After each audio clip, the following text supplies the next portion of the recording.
खुदा की कसम ला इलाहा इल्लल्लाह, चर्स का नशा हल्का है और लड़कियों का नशा नौजवान के लिए चर्स से, बोलो भाई, ज्यादा खतरनाक। चर्स अल्लाह ने इंसानों के लिए पैदा नहीं की, औरत अल्लाह ने मर्द के लिए बाकायदा पैदा की है, बनाया है। वो तो अल्लाह ने पैदा ही मर्दों के लिए की है, उसमें अट्रैक्शन अल्लाह ने रखी है ताकि तुम्हारी तबीयत उसकी तरफ माइल हो। चर्स फ्री में बांटने की इजाजत नहीं है और लड़कियों को लड़कों के साथ लाके बिठा दिया। एक फर्क समझ में आया चर्स में और लड़कियों में? अब आप ये नहीं कहना लड़कियों को चर्स से तशबीह नहीं दे रहा मैं लड़कियों को चर्स से। लड़कियों का जो नशा है उस नशे को चर्स के नशे से तशबीह दे रहा हूं कि वो नशा कम दर्जे का खतरनाक और ये नशा ज्यादा दर्जे का। क्यों? उसको अल्लाह ने इंसानों के लिए नहीं बनाया, इसको अल्लाह ने बाकायदा मर्दों के लिए, ये ऑर्डर पे तैयार की गई है, आदमी के लिए अट्रैक्टिव बनाया है अल्लाह ने। एक फर्क। दूसरा फर्क, ये क्यों खतरनाक है? चर्स की तरफ गंदे लोगों की रग़बत होती है, उसकी बदबू से तबीयत हर एक की माइल नहीं होती। पहली दफा पीना मुश्किल है। औरत की तरफ तबीयत, ये इंसान की फितरत है। पैगंबरों की तबीयत भी औरत की तरफ माइल होती है, सहाबा की भी, ताबईन की भी, बुजुर्गान दीन की भी, मुफ्तियों की भी, डॉक्टरों की भी, इंजीनियरों की भी। क्योंकि जो भी अल्लाह ने बनाया है ना मर्द, वो मर्द पहले है, बाकी चीजें, अरे बोल लो यार, वो बाद में बाकी चीजें। गुस्से में होता है, बदअखलाकी भी चलेगी भी मार्केट में। लोग कहते हैं क्या मजाक लगा के रखे, तो आदमी थोड़ा सा कुड़ता है ना कि हमारा कल्चर तबाह हो रहा है। वो तो दो चार काम करते हैं सियासी लोग, हमें पता नहीं होता कि हमारी नस्लें तबाह हो रही और हमारे एहतजाज सड़कों पे होंगे। गैस चाहिए, बिजली चाहिए, बोलो पहले गैरत चाहिए, बाकी चीजें बाद में। हमें हया चाहिए, हमें इस्लाम चाहिए, हमें मजहब चाहिए पहले। हमें अपनी औलादों को यह देखना है कि ये हमारी रहें, बेटी हमसे पूछ के शादी करे। घरों से भागने का माहौल नहीं चाहिए, बॉयफ्रेंड गर्लफ्रेंड वाला माहौल नहीं चाहिए। तो मैं ये कर रहा था कि चर्स की तरफ रग़बत किन लोगों की होती है? गंदे लोगों की। शराब और चर्स नशा है, बदबू है, पहली दफा पीना बहुत मुश्किल है। और औरत की तरफ रग़बत ये इंसान की नेचर है, फितरत है। नहीं आ रही ना? फितरत है भाई, ये तो माइल होगी, चाहे वो मौलवी साहब हो, मुफ्ती साहब हो, बुजुर्ग हो, डॉक्टर हो, इंजीनियर हो, चपड़ासी हो। आदमी होना जरूरी है इसके लिए। आदमी हो तो जहां औरत होगी तबीयत उसकी तरफ, इसी तरह औरत की तबीयत भी मर्द की तरफ माइल होती है। ये तीसरा फर्क है। आपका दिल तो चाहेगा कि चर्स पी लूं, चर्स का दिल नहीं चाहेगा कि मैं उसके पेट में चली जाऊं।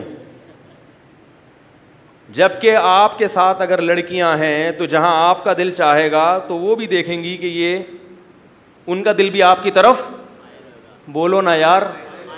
आप जब गोश्त लेके निकलते हो शॉपर में तो चील और कौवे उस गोश्त की तरफ माइल होते, आप उस गोश्त को बचाते हो। हमारे हजरत फरमाया करते थे कि अगर गोश्त का भी उड़ने का दिल करे फिर गोश्त को बचाना कितना मुश्किल हो जाएगा। तो आपका दिल भी माइल और उधर से भी आंख मटक के शुरू। ये इस बात का इम्कान होता है, उसका दिल भी माइल और आपका दिल भी माइल। ये कौन सा, कितने फर्क हो गए? 3। चौथा फर्क, चर्स को हासिल करने का कोई हलाल रास्ता नहीं है। और इधर जब आप मखलूत माहौल में होगे या तो हराम की तरफ जाओगे, नहीं तो आपको पता है कि हलाल का ऑप्शन भी मेरे पास है। वो क्या है? निकाह। और ये जरूरी नहीं है कि जहां आप चाहते हो वहां हो भी जाए, ये जरूरी नहीं है। आपको वो पसंद आ रही है, जरूरी नहीं कि उसको भी आप पसंद आ रहे हैं। और दोनों के एक दूसरे पसंद आ रहे हैं, जरूरी नहीं कि दोनों के अब्बाओं को भी एक दूसरे पसंद आए। उससे क्या होगा? डिप्रेशन। इतने वाकयात हैं मेरे पास जो कॉल्स आती हैं, कितनी लड़कियां खुदकुशी कर चुकी हैं को एजुकेशन में पढ़ने से। ये मीडिया आपको नहीं बताएगा। मीडिया ये बताएगा फलां मौलवी ने बीवी के मुंह पे तेजाब फेंक दिया। ये नहीं बताएगा कि लम्स यूनिवर्सिटी में या कराची यूनिवर्सिटी में फलां लड़की ने को एजुकेशन की वजह से बिजली के खंबे से लटक गई और फलां लड़के ने बिल्डिंग से छलांग लगा दी। क्योंकि आपका मीडिया इस कल्चर को खुद फरोग देने की कोशिश में लगा हुआ है।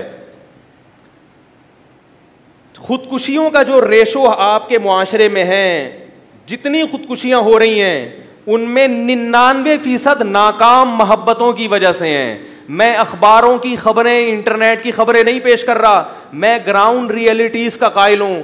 यकीन नहीं आता, अस्पताल में जो खुदकुशी के केस हैं वहां आप कॉपी पेंसिल लेके जाएं और उनके नाम और बल्दियत नोट करें कि कितने मरे और फिर उनकी तहकीक करें क्यों मरे। तो 99 क्यों मरे होंगे? सेटिंग हुई, मगर वो सेटिंग नाकाम हो गई। कितने फर्क हो गए चर्च में और लड़की में? तो मैं लड़कियों को चर्च पे कयास नहीं कर रहा, मैं तो ये बता रहा हूं कि लड़कियां चर्च नहीं हैं, तो उनको नहीं है वो, बल्कि उनसे ज्यादा खतरनाक हैं। और लड़की के लिए मर्द चर्च से ज्यादा खतरनाक है। 4-5 लड़कियां पढ़ रही हो जो इधर उधर आंख मटक के ना कर रही हो हैं। मैं किसी पे बदगुमान होने की आपको इजाजत नहीं दे रहा कि जो को एजुकेशन में वो गलत हैं, ये हरगिज मतलब नहीं है। वो तो आप फ्री में भी चर्च बांटना शुरू कर दें तो सारे नहीं पिएंगे, लेकिन इसका नुकसान बहुत ज्यादा हो रहा है। जिना बहुत तेजी से फैल रहा है यूनिवर्सिटियों में। ये सियासी रहनुमा खुदा की कसम क़यामत के दिन तुम्हें अल्लाह के अजाब से नहीं बचाएंगे। इन सियासी अभी वोटिंग होने वाली है, ख़ास तौर पर KPK के लोगों को कह रहा हूँ एहतजाज करो। इसलिए कह रहा हूँ कि वहाँ इतनी भारी अक्सरियत एहतजाज कर सकती है, बाकी इलाकों में कौम की अक्सरियत के बारे में हम ये नहीं कह सकते कि वो एहतजाज करेगी। वो मौलवियों को मखनचू समझ रहे हैं लोग। मौलवियों क्या समझते हैं? मखनचू हैं, बेवकूफ़ लोग हैं। पता नहीं अमेरिका कहाँ से कहाँ पहुँच गया, ये इसी पर लगे हुए कि लड़कों को लड़कियों के साथ ना बिठाओ। अल्लाह के बंदो, तालीम का इससे क्या ताल्लुक़ है कि साथ अलग अलग बैठ के नहीं पढ़ सकते? ज़्यादा अच्छी तरह पढ़ेंगे। एक शख्स आया, थोड़ी सी बेहुदा मिसाल है माजरत के साथ, मौलाना अशरफ अली थानवी रहमहुल्लाह के पास आया कि मैंने अपनी बेटी को एजुकेशन में एडमिशन करा दिया है, लड़के पीछे पड़े रहते हैं, उसके तंग करते हैं, मैं क्या करूं? फरमाया कि मुर्गी को 10 मुर्गों में छोड़ दिया और अब आके कह रहे कि वो थे हकीकी बात करने वाले। कोई और होता है रूहानी इलाज बता देता है इसका, वो रूहानी इलाज होता है लड़कों को नामर्द बनाने का। कहा कि एक मुर्गी 10 मुर्गों में छोड़ दी। 10 मुर्गियां एक मुर्गे में छोड़ोगे ना, वो एक मुर्गा 10 को नहीं छोड़ेगा। हकीकत बताओ, अगर वो मुर्गा होगा, अगर वो क्या होगा? मुर्गा हो। और एक मुर्गी 10 मुर्गों में छोड़ दी और अब आप कह रहे हैं माहौल पता नहीं कैसा खराब हो रहा है, कैसा हो गया, हमारे ज़माने में तो ये सब कुछ नहीं होता था। सेंसलेस लोग हैं बिल्कुल। इस्लाम वो बात करेगा जो हकाइक की दुनिया पर मबनी हो, हवाई बातें इस्लाम नहीं करता। निसाब पे ज़्यादा जोर है कि निसाब कैसा होना चाहिए। बहुत खूबसूरत निसाब हो, लड़के लड़कियां इकट्ठे बैठ के पढ़ेंगे, उससे कोई फ़ायदा नहीं हो। आप जवान लड़की के साथ बैठे हुए हैं और उसको पर्दे की तबलीग कर रहे हैं और वो आपको दाढ़ी की तबलीग कर रही है। मुमकिन है आप दाढ़ी रख लें, वो पर्दा भी कर ले, मगर आप दोनों लाजमी फितने में मुब्तला होंगे। दूसरों से कर लेगी, आपसे नहीं करेगी वो।